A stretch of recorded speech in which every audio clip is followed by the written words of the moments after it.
Time యూపీఎస్సీకి tuitions only in Tirumala IAS institute Chaitanyapuri. Call చేసి ఇప్పుడే జాయిన్ అవ్వండి. అక్కడ కాలేజ్ లో ఫేర్వెల్ పార్టీ జరుగుతోంది. విద్యార్థులు కేరింతలు, డాన్స్లు, నవ్వులతో సందడిగా ఉంది వాతావరణం అంతా. ఒక్కో విద్యార్థి స్టేజ్ పైకి వచ్చి వారి అనుభవాలను పంచుకుంటున్నారు. ఇంతలో స్టేజ్ పైకి ఓ విద్యార్థి వచ్చింది. తన ప్రసంగంతో నవ్వుతూ అందరినీ నవ్విస్తూ మాట్లాడుతుంది. ఇంతలో ఏమైందో ఏమో కానీ నవ్వుతూ మాట్లాడుతూనే కుప్పకూలిపోయింది. దీంతో ఆనందంగా జరగాల్సిన ఫేర్వెల్ పార్టీలో ఒక్కసారిగా విషాద ఛాయలు అలుముకున్నాయి. ఈ విషాదకర ఘటన మహారాష్ట్రలో జరిగింది.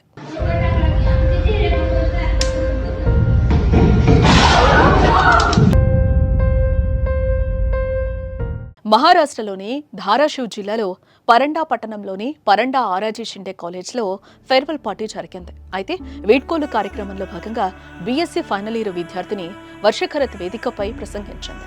కాలేజ్లో తన అనుభవాలను, స్నేహితులతో గడిపిన జ్ఞాపకాలను చెబుతూ అందరినీ ఉత్సాహపరిచింది.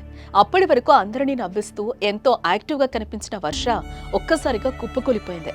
దీంతో వెంటనే అప్రమత్తమైన కాలేజ్ సిబ్బంది ఆసుపత్రికి తరలించారు. కానీ అప్పటికే ఆమె మరణించినట్లుగా వైద్యులు తెలిపారు. అయితే వర్షకు 8 ఏళ్ల వయసులో హార్ట్ సర్జరీ అయినట్లుగా తెలుస్తోంది. కానీ ఆ తర్వాత గత 12 ఏళ్లుగా ఆమెకు ఎలాంటి ఆరోగ్య సమస్యలు లేవని కుటుంబ సభ్యులు చెబుతున్నారు. చిన్న వయసులోనే కుమార్తె మరణంతో కుటుంబ సభ్యులు గుండె పగిలేలా ఏడుస్తున్నారు. మరోవైపు తోటి విద్యార్థులు, కాలేజ్ సిబ్బంది తీవ్ర విచారం వ్యక్తం చేస్తున్నారు.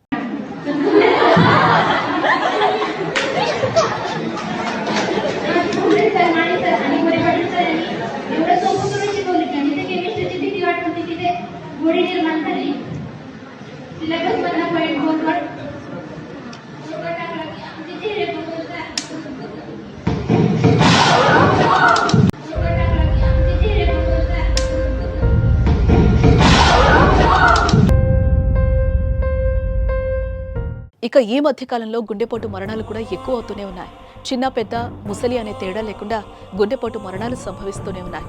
అప్పటి వరకు మనతో సంతోషంగా ఉన్న వ్యక్తులు క్షణాల్లో కుప్పకూలిపోతున్నారు. తాళి కడుతూ పెళ్లి మండపంపై కుప్పకూలిన వరుడు, కన్యాదానం చేస్తూ తండ్రి మృతి, పెళ్లి భరత్లో డాన్స్ చేస్తూ ఓ యువకుడు దుర్మరణం, క్రికెట్ ఆడుతూ మృతి చెందిన విద్యార్థి, పెళ్లి రోజు సంతోషంగా డాన్స్ చేస్తూ ఆగిన భర్త గుండె, ఇలా రోజు ఏదో గుండెపోటు మరణ వార్త వింటూనే ఉన్నాం, చూస్తూనే ఉన్నాం.